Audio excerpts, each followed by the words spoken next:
চোখ রাখবো পরে খবরের দিকে। খাস কলকাতায় প্রকাশ্যে খুনের অভিযোগ। রফি আহমেদ কিদওয়াই রোডে খুন, ধস্তাধস্তি এবং পরে মৃত্যু হয়েছে। মৃতের নাম শেখ মুন্না, তার বয়স ৪৫ বছর।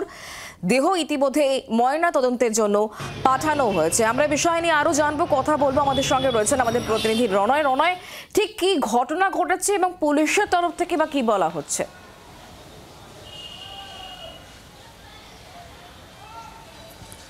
দেখো শুক্লা, খাস কলকাতা শহরে এই ধরনের ঘটনা নতুন কিছু নয়। এর আগেও আমরা অতীতে অন্যান্য জায়গায় দেখেছি যে এক ব্যক্তি আর এক ব্যক্তিকে ছুরি দিয়ে মেরেছে। রফি আহমেদ কিদওয়াই রোডেও ঠিক সেই ধরনের ঘটনা ঘটেছে, যদিও এখনও পর্যন্ত পুলিশ ছুরি দিয়ে মারার কোনো ঘটনা বা কোনো রকম কিছু সামনে পায়নি। আমি যেখানে রয়েছি এই মুহূর্তে, এই যে জায়গাটা দেখতে পাচ্ছ, এখানেই শেখ মুন্না নামে বছর ৫০-এর এক ব্যক্তি, সে তার পরিবার নিয়ে থাকতো। সামনে একজন বয়স্ক মহিলাকে দেখা যাচ্ছে বা বৃদ্ধাকে দেখা যাচ্ছে। শেখ মুন্নার মা এই মুহূর্তে সেখানে রয়েছে। যেখানে ঘটনাস্থলে পুলিশ আসে এবং পুলিশ যেটা প্রাথমিকভাবে জানতে পারে যে শেখ মুন্না যেখানে থাকে তার ঢিল ছোড়া দূরত্বে, অর্থাৎ ক্যামেরাটাকে যদি আমি একবার ঘোরানোর চেষ্টা করি, প্রশান্তকে বলবো সামনের দিকে দেখানোর জন্য, এখানে আরও একটা পরিবার থাকে। এই দুটো পরিবারের মধ্যে কিন্তু ঝামেলা হয় কোনো একটা কথা কাটাকাটি নিয়ে।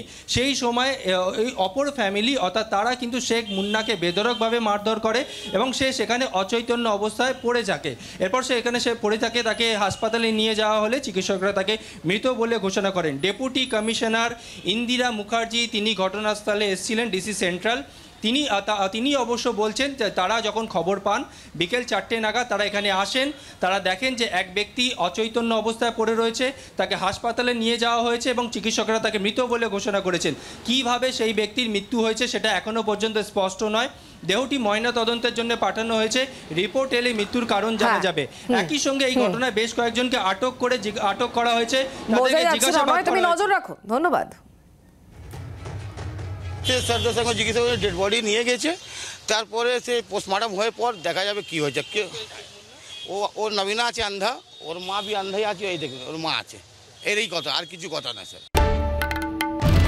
বাংলার আওয়াজ, বাঙালির আবেগ, জি ২৪ ঘন্টা।